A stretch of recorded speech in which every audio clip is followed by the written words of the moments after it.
Hi, my name is Ms. Danielle Caruso, and I'll be going over the parent IEP process with the parent and the child present. The first step is to understand what IDEA is. It's the Individuals with Disability Education Act.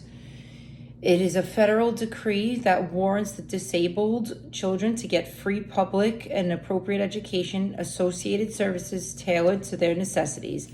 The IDEA controls how states and public firms issue timely intervention, compository education, and associated services to qualify infants, toddlers, and children's youths that are disabled.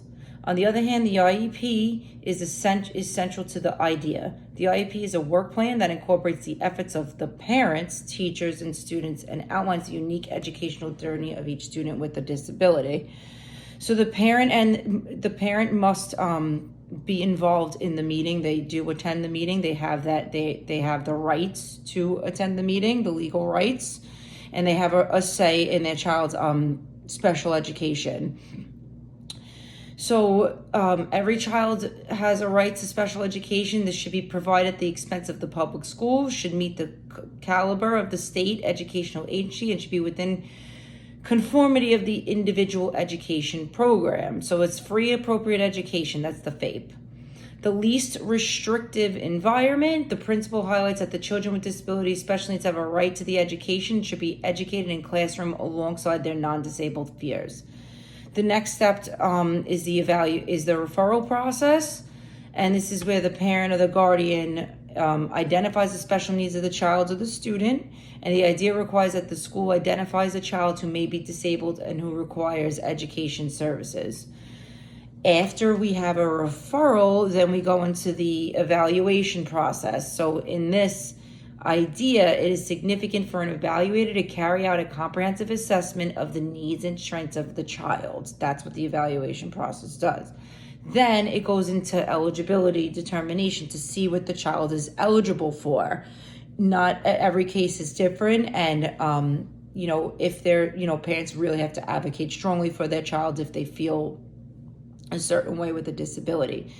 In this section, a group of qualified professionals determine whether a child is disabled or not in the presence of their parent and determine whether a child is eligible for the special education. That's the eligibility process.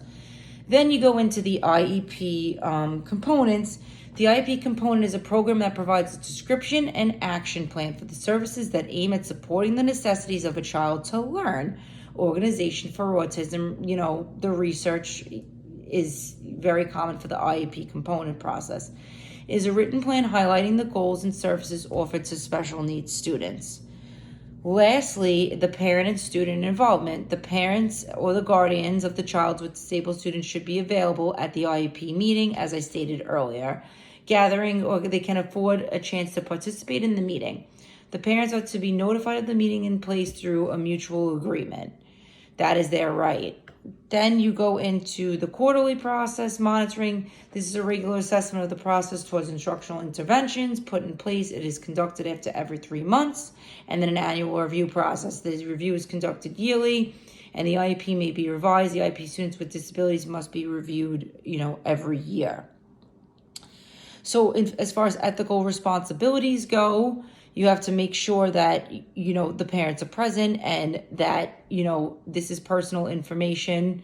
It is not ethical to be discussing a child's IEP without somebody who doesn't have a copy of it or who is entitled to the information of the child.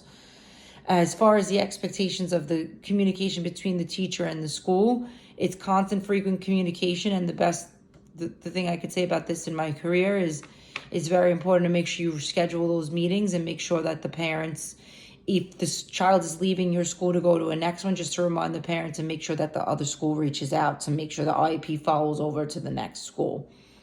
Thank you so much. It was so nice making this video with you at 12:30 at night. Have a really nice day. Look forward to tomorrow. Bye now.